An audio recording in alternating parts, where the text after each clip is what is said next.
தமிழ்நாடு மாநில பெற்றோர் ஆசிரியர் கழகம் நடத்தும் பெற்றோர்களை கொண்டாடுவோம். காஞ்சிபுரம், திருவள்ளூர், செங்கல்பட்டு, ராணிப்பேட்டை, வேலூர் ஆகிய மாவட்டங்களில் இருந்து வரும் பெற்றோர்களும் ஆசிரியர்களும் ஒரு சேர கலந்து கொண்டு சிறப்பிக்க உள்ளார்கள். நாள் 28/2/2024.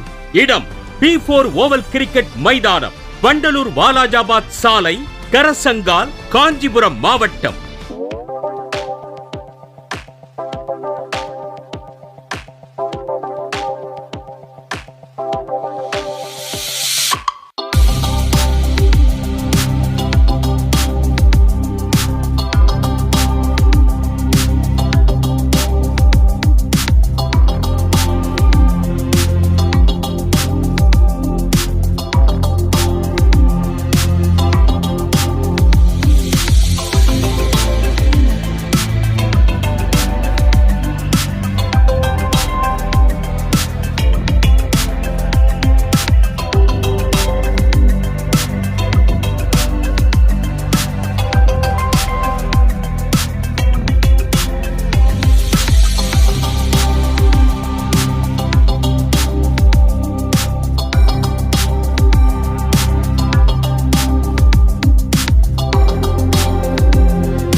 கரவொலியோடு அவர்களை வரவேற்கின்றோம்.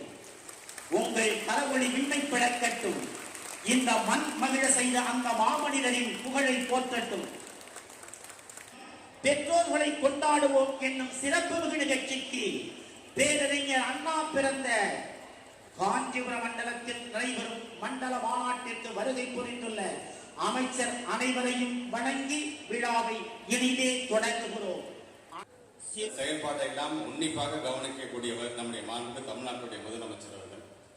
அப்போது அவர் சொன்னார், மாணவர்களை ஊக்கப்படுத்துகிறீர்கள், ஆசிரியர் பெருமக்களை ஊக்கப்படுத்துகிறீர்கள், ஆனால் பிள்ளைகளை நம்முடைய பள்ளிக்கூடத்துக்கு அனுப்பி வைக்கின்ற பெற்றோர்களை நீங்கள் எப்பொழுது கொண்டாட போகிறீர்கள் என்று அவர் கேட்டார். அவர் கேட்டதின் விளைவாகத்தான் இன்றைக்கு மண்டல மாநாடாக மதுரையில் ஆரம்பித்தோம், திருச்சியிலே தொடர்ந்தோம், தர்மபுரியிலே தொடர்ந்தோம், கோவையிலே தொடர்ந்தோம். இன்றைக்கு அறிவாசான் அண்ணாவுடைய இந்த மண்ணில் நாம் எல்லாம் கூடியிருக்கின்றோம்.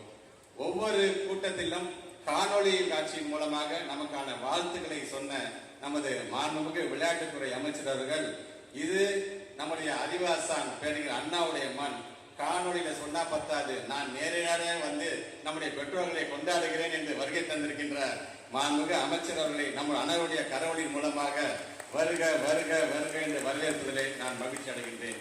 அதே போன்ற வரலாற்றிலே இல்லாத அளவிற்கு 44,042 கோடி ரூபாயை நம்முடைய பள்ளி கல்வித்துறைக்கு மட்டும் ஒதுக்கீடு செய்திருக்கின்றார். இந்த 4 முறை நடந்த நிதிநிலை அறிக்கையில் ஏறத்தாழ 1,57,000 கோடியை ஒதுக்கீடு செய்தது என்பது எங்களுடைய பள்ளி கல்வித்துறை தான். நம்முடைய மாண்புமிகு விளையாட்டுத்துறை அமைச்சர் கூட சொன்னார், உனக்கு நாச்சு 44,000 கோடி, எனக்கு வெறும் 440 கோடி தான் என்று சொன்னார். அதை நான் எப்படி பார்க்கிறேன் என்று சொன்னால், மகனே ஆனாலும் மாநிலத்துடைய வளர்ச்சிக்கு கல்விதான் முக்கியம், கல்விதான் சிறந்தது என்றுதான் எங்களுக்கு அவர் ஒதுக்கீடு செய்திருக்கிறாரோ என்றுதான் நினைக்க கொண்டுகின்றது. ஆக இப்படி நாங்கள் செய்கின்ற ஒவ்வொரு செயல்பாட்டிற்கும் எங்களுக்கு ஊக்கத்தை வழங்கக்கூடியவர் இருவர். ஒருவர் நம்முடைய மாண்புமிகு தமிழ்நாட்டுடைய முதலமைச்சர், மற்றொருவர் நம்முடைய மாண்புமிகு விளையாட்டுத்துறை அமைச்சர் என்பதை நான் பெருமையோடு என்றைக்குமே நான் எடுத்து சொல்வேன்.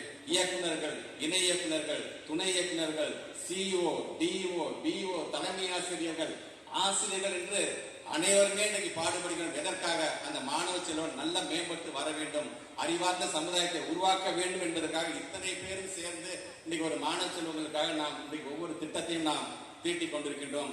அதே விதத்தில் என்றைக்குமே நன்றி மறக்க கூடாது என்று நம்முடைய தலைவர்கள் அடிக்கடி சொல்வது போலதான் இன்றைக்கு வருகை தந்திருக்கின்ற நம்முடைய கொடையாளர்கள் ஒவ்வொருவரும் ஏதோ ஒரு விதத்தில் இன்றைக்கு ஏன் தர்மபுரியில் நான் பார்க்கும்போது 1952 சேலம் மாவட்டத்தை சார்ந்திருக்கின்ற ஒருவர் 10 ஏக்கர் நிலத்தை அங்கே வழங்கியிருக்கின்றார் தானமாக, கிட்டத்தட்ட 52ஆம் வருடம். ஆனா இன்றைக்கு அந்த இடத்தோட மதிப்பீடு 100 கோடி ரூபாய். தமிழ்நாடு பள்ளிக் கல்வித்துறையின் சார்பாக மாநில பெற்றோர் ஆசிரியர் கழகம் நடத்துகின்ற பெற்றோர்களை கொண்டாடுவோம் என்ற தலைப்பிலான காஞ்சிபுரம் மண்டலத்துக்கான மாநாட்டில் சிறப்பு விருந்தினராக கலந்து கொண்டுள்ள மாண்புமிகு குறு சிறு மற்றும் நடுத்தர தொழில் நிர்வாகத்துறையினுடைய அமைச்சர் அண்ணன் திரு தாமு அன்பரசன் அவர்களே, இந்த மண்டல மாநாட்டை தலைமையேற்று நடத்தி கொண்டிருக்கக்கூடிய மாண்புமிகு பள்ளி கல்வித்துறை அமைச்சர் மாநில பெற்றோர் ஆசிரியர் கழகத்துடைய தலைவர் அன்பில் மகேஷ் பொய்யாமொழி அவர்களே,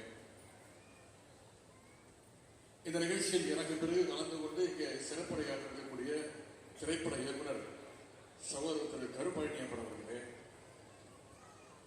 நாடாளுமன்ற உறுப்பினர் அண்ணன் திரு செல்வம் அவர்களே, சட்டமன்ற உறுப்பினர்கள் அண்ணன் சுந்தர் அவர்களே, அண்ணன் ஈகா அவர்களே, அண்ணன் சிவிஎம்பி எழிலரசன் அவர்களே, பெற்றோர் ஆசிரியர் கழகத்துடைய மாநில துணைத் தலைவர்களும் முன்னாள் சட்டமன்ற உறுப்பினருமான சகோதரர் முத்துக்குமார் அவர்களே, சகோதரர் சூரியகுமார் அவர்களே, பள்ளி கல்வித்துறையினுடைய அரசு செயலாளர் திரு குமரகுருபரன் ஐஏஎஸ் அவர்களே, பொது நூலக இயக்கத்துடைய இயக்குனர் திரு இளம்பகவத் ஐஏஎஸ் அவர்களே, காஞ்சிபுரம் மாவட்ட ஆட்சித்தலைவர் திருமதி கலைச்செல்வி மோகன் ஐஏஎஸ் அவர்களே, பள்ளி கல்வி இயக்குனர் முனைவர் அறிவொளி அவர்களே, தொடக்க கல்வி இயக்குனர் முனைவர் கண்ணப்பன் அவர்களே, தனியார் பள்ளிகள் இயக்கத்துடைய இயக்குனர் முனைவர் நாகராஜ முருகன் அவர்களே, பெற்றோர் ஆசிரியர் கழக பிரதிநிதி சகோதரர் வழக்கறிஞர் ராஜீவ்காந்தி அவர்களே, மாவட்ட ஊராட்சி தலைவர் அண்ணன் படப்பை மனோகரன் உள்ளிட்ட அனைத்து உள்ளாட்சி அமைப்புகளுடைய பிரதிநிதிகளே, கூடுதல் ஆட்சியர் அனாமிகா ஐஏஎஸ் அவர்களே, ஜாக்டோஜி அமைப்புடைய நிர்வாகி அண்ணன் திரு தியாகராஜன் அவர்களே, மலையேற்ற வீராங்கனை சகோதரி முத்தமிழ் செல்வி அவர்களே, அரசு பள்ளிகளுக்கு நன்கொடை வழங்கியிருக்கக்கூடிய நன்கொடையாளர்களே, பணி உயர்வு ஆணை பெற வந்துள்ள நூலகர்களே, பெற்றோர்களே, ஆசிரியர்களே, மாணவ மாணவிகளே, கழக நிர்வாகிகளே, பத்திரிகை நண்பர்களே, உங்கள் அனைவருக்கும் என்னுடைய காலை வணக்கத்தை நான் தெரிவித்துக் கொள்கின்றேன். பெற்றோர் ஆசிரியர் சங்க மண்டல மாநாட்டில் பங்கேற்பதில் நான் மிகுந்த மகிழ்ச்சி அடைகின்றேன். உங்களை எல்லாம் சந்திக்கின்ற இந்த வாய்ப்பை அளித்த அமைச்சர் திரு அன்பில் மகேஷ் பொய்யாமை அவர்களுக்கு என்னுடைய வணக்கத்தையும் நன்றியும் நான் மீண்டும் தெரிவித்துக் கொள்கின்றேன். மதுரையில் 2 மாதத்துக்கு முன்பு நடைபெற்ற இந்த முதல் மாநாட்டில் நான் கலந்து கொள்வதாக இருந்தது. தேதி வாங்கியிருந்தாரு, நானும் கலந்து கொள்கின்றேன் என்று சொல்லியிருந்தேன். ஆனால் பல்வேறு பணிகளின் காரணங்களால அன்றைய தினம் என்னால் அந்த மாநாட்டில் பங்கு பெற முடியாத ஒரு சூழ்நிலை. எனவே அந்த மாநாட்டுக்கான வாழ்த்து செய்தியை காணொலி மூலமாக நான் அனுப்பியிருந்தேன். அந்த காணொலியில நான் ஒரு வாக்குறுதியை கொடுத்திருந்தேன். நிச்சயம் உங்களை எல்லாம் வேறொரு தருணத்துல சந்தர்ப்பத்துல நிச்சயம் வந்து சந்திக்கிறேன் என்று சொல்லியிருந்தேன். இப்பொழுது அந்த வாக்குறுதியை நான் காப்பாற்றியிருக்கின்றேன்.